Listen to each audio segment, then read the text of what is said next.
సాతాను ప్రయత్నం అంతా నిన్ను ముట్టాలని, నిన్ను గుచ్చాలని, నిన్ను కదపాలని, నిన్ను కృంగదీయాలని, నిన్ను పాడు చేయాలని వాడి ప్రయత్నమే ఇది. అయితే దేవుని సంరక్షణలో, సర్వోన్నతుని నీడలో నీవు నేను ఎప్పుడైతే ఉంటామో అంధకార శక్తుల జాడ నిన్ను ముట్టనివ్వడు ఆయన. అంతే. ఒకవేళ నీపై నింద మోపాలని శత్రువు పరిగెట్టి వస్తున్నాడేమో, ఏ నిందలో నిన్ను పడేయాలని, ఏ బాధలో నిన్ను పడేయాలని, ఏ కృంగుదలలో నిన్ను పడేయాలని.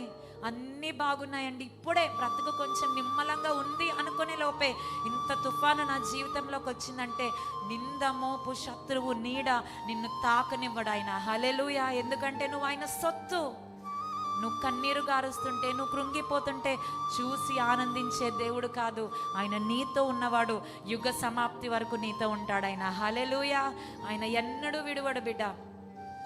ఎలాంటి బ్రతుకునైనా మార్చగలడు. నిన్నటి దినాన సాయంకాలము ఒక ప్రాంతానికి, అక్కడ గృహకుడికి వెళ్తే అక్కడ పాస్టర్ గారు వాక్యంలో నా యొక్క సాక్ష్యం చిన్నపాటిగా చెప్పారు. అయితే ఆ తర్వాత ఆ సిస్టర్ వచ్చి అంటున్నారమ్మా, ఒక్కసారి ప్రత్యేకంగా నీ సాక్ష్యము వినడానికే నేను పెట్టిస్తాను, ఎందుకంటే అది వింటే ఎన్నో బ్రతుకులు దేవుడు మా జీవితంలో కూడా ఏదో ఒకటి చేస్తాడు అనే నమ్మకము ఎంతో మందికి కలుగుతుంది అని చెప్తుంటే నేను అనుకున్నా, ఒకప్పుడు నాకున్న జీవితాన్ని బట్టి ఒక రకమైన సిగ్గు నన్ను ఆవరించింది, ఒక రకమైన దుఃఖము నన్ను ఆవరించింది. అయ్యో, నా లైఫ్ స్టైల్ లేకపోతే నా యొక్క గతము, నా జీవన విధానం ఇదా అనుకునేదాన్ని. కానీ దేవుని సేవలోకి వచ్చాక ఆ జీవితమే నాకే కాదు అనేక మందికి ఆశీర్వాదంగా మార్చాడు నా దేవుడు. హల్లెలూయా. ఈరోజు నీ జీవితంలో ఒక చేదైన గతం ఉందా, ఒక మారా వంటి అనుభవం ఉందా?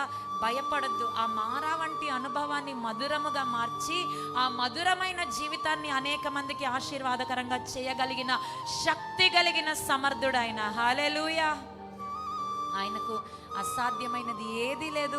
ఆయన మీద ఆధారపడిన వారిని ఆయన ఎంత మాత్రము విడువడు. ఆమేన్.